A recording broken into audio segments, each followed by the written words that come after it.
Assalamualaikum warahmatullahi wabarakatuh. Salam dan bahagia, Ibu dan Bapak Guru hebat.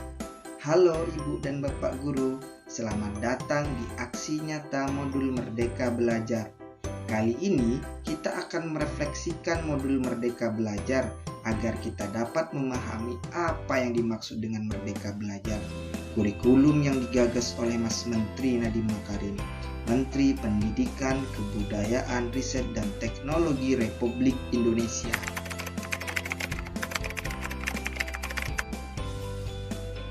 Albert Einstein once said, "Everybody's a genius, but if you judge a fish by its ability to climb a tree, it will live its whole life believing that it is stupid." Ladies and gentlemen of the jury, today on trial we have modern day schooling. Glad you could come. Not only does he make fish climb trees, but also makes them climb down and do a 10-mile run. Tell me, school, are you proud of the things you've done? Turning millions of people into robots, do you find that fun? Do you realize how many kids relate to that fish swimming upstream in class, never finding their gifts, thinking they are stupid, believing they are useless? Well, the time has come, no more excuses. I call school to the stand and accuse him of killing creativity, individuality, and being intellectually abusive. He's an ancient institution that has outlived his usage. So, Your Honor, this concludes my opening statement, and if I may present the evidence of my case, I will prove it. Proceed. Exhibit A. Here's a modern day phone. Recognize it? Here's a phone from 150 years ago.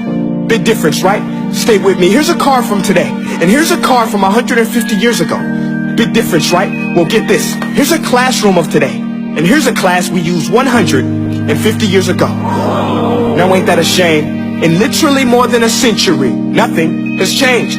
Yet you claim to prepare students for the future?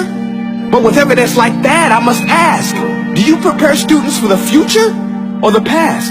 I did a background check on you and let the record show that you were made to train people to work in factories, which explains why you put students in straight rows, nice and neat, tell them sit still, raise your hand if you want to speak, give them a short break to eat, and for 8 hours a day tell them what to think.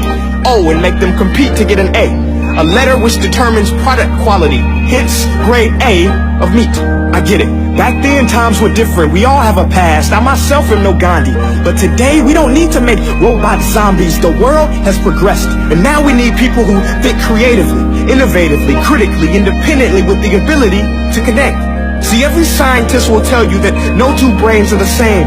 And every parent with 2 or more children will confirm that claim.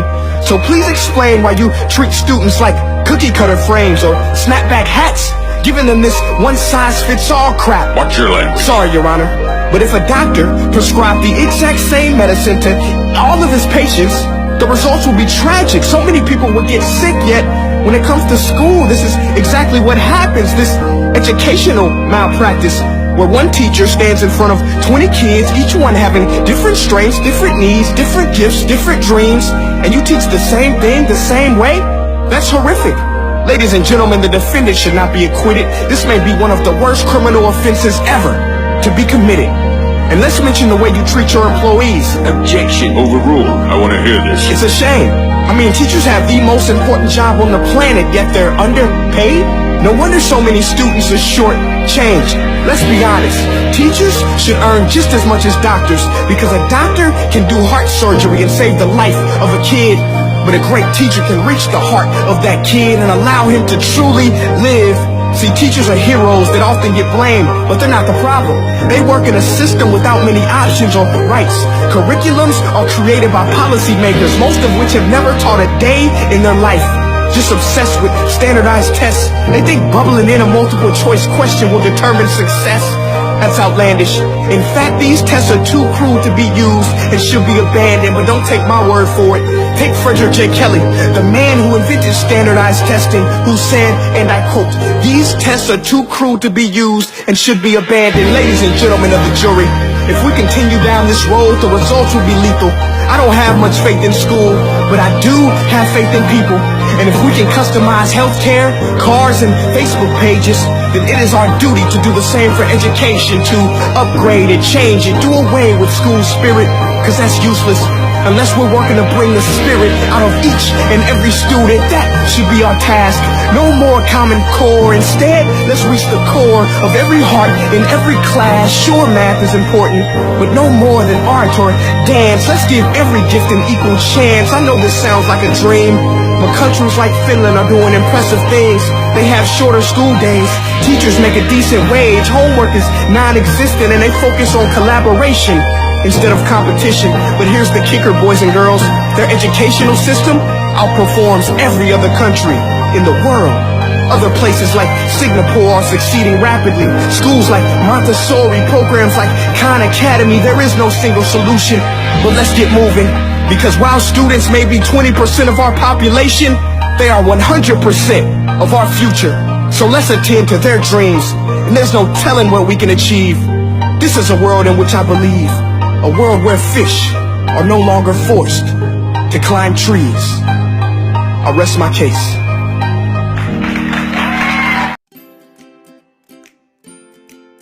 Albert Einstein pernah mengatakan, setiap orang itu jenius, tapi menilai seekor ikan dari kemampuannya memanjat pohon, maka itu akan membuatnya merasa bodoh. Video ini berbicara gamblang tentang sistem sekolah yang selama berabad-abad tidak berubah. Ruang kelas yang sama, sistem pengajaran yang sama, anak duduk diam mendengarkan guru di depan kelas, anak pintar ialah yang menguasai beragam kurikulum dengan nilai terbaik dan lain sebagainya dan lain sebagainya.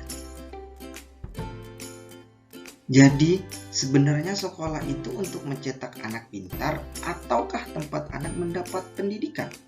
Bukankah pendidikan adalah apa yang kamu pelajari dari sekolah, dari rumah, dan yang terpenting antara sekolah dan rumah? Lalu, pendidikan ialah selalu tentang bagaimana berpikir, bukan apa yang dipikirkan.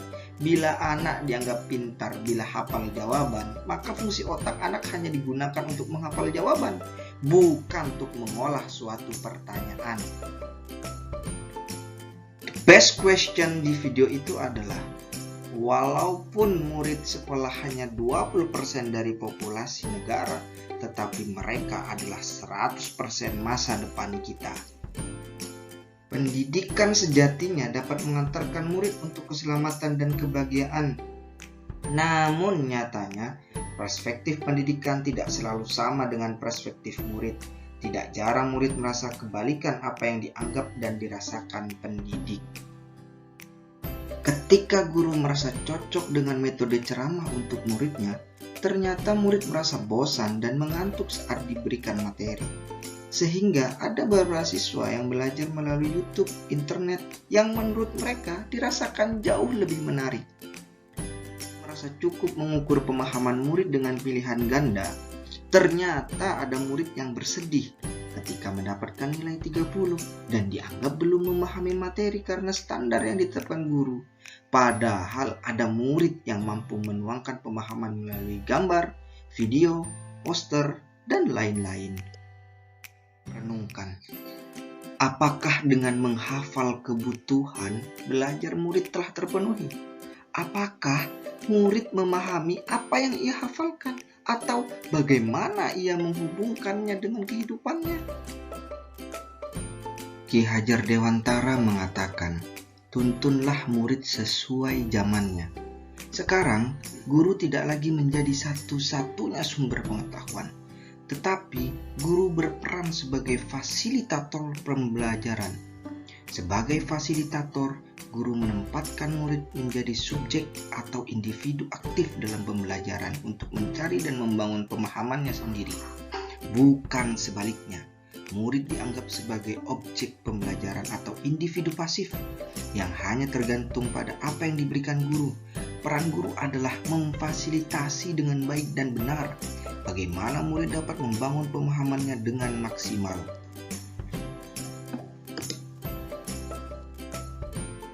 Satu-satunya agar kita menjadi guru sesuai zaman adalah menjadi pembelajar sepanjang hayat.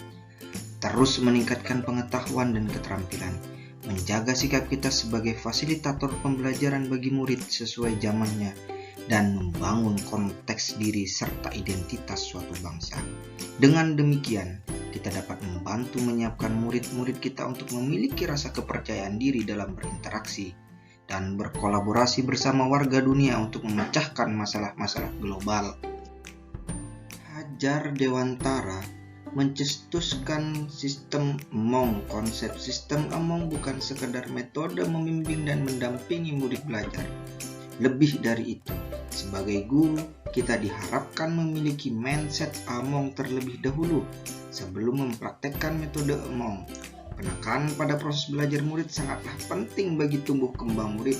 Terkadang kita lupa pada proses belajar yang terjadi dalam diri murid ketika ia mengerjakan sesuatu, tidak sekedar menilai hasil apa yang ditugaskan. Ki Hajar Dewantara mengenalkan sistem Among sebagai suatu metode pendidikan yang menekankan pada proses pembelajaran yang dikenal dengan ing ngarso sung tulodo, ing matyo mangun karso tut wuri handayani. Ing ngarso sung tulodo, di depan memberi teladan. Guru memahami secara utuh tentang apa yang dapat ia bantu kepada murid, menjadi teladan dalam budi pekerti dan tingkah laku. Ing madya mangun karso, di tengah membangun kehendak. Guru diharapkan mampu membangkitkan semangat, berswakarsa, dan berkreasi bersama murid dengan membuka dialog dengan murid, berperan sebagai narasumber dan penuntun. Tut wuri handayani, di belakang memberi dorongan. Guru tidak sekedar memberikan motivasi, tetapi juga memberikan sasaran dan rekomendasi dari hasil penamatannya, agar murid mampu mengeksplorasi dari cipta, rasa, karsa, dan karyanya. Sistem Among didasarkan pada dua hal, yaitu kodrat alam sebagai syarat mencapai kemajuan pendidikan sesuai dengan potensi murid dan kemerdekaan sebagai syarat untuk menghidupkan dan menggerakkan kekuatan lahir dan batin murid hingga dapat mencapai selamat dan bahagia.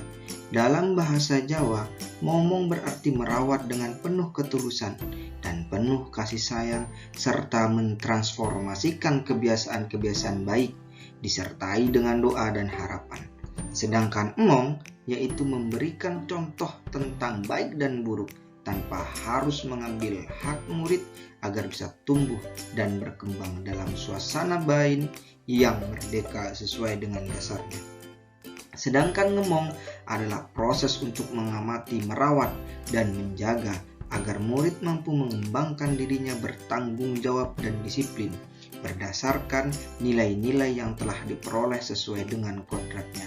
Sistem Among tidak boleh dipandang sebagai suatu metode saja, tetapi lebih dari itu sebagai cara berpikir atau mindset. Sebagai pendidik tentu sudah seharusnya mampu mengenali karakteristik dan kebutuhan murid. Dan pendidikan bergerak dinamis, menyesuaikan keadaan yang terus bergerak begitu cepat. Sebagai guru perlu mengantisipasi dan membaca arah perubahan tersebut. Peserta didik harus merdeka dalam belajar supaya siswa bisa memilih pelajaran yang diminati. Hal ini dilakukan supaya para siswa bisa mengoptimalkan bakatnya dan bisa memberikan sumbangan yang paling baik dalam berkarya bagi bangsa. Dan kesimpulan dalam materi ini adalah murid dan murid adalah tujuan utama dari Merdeka Belajar.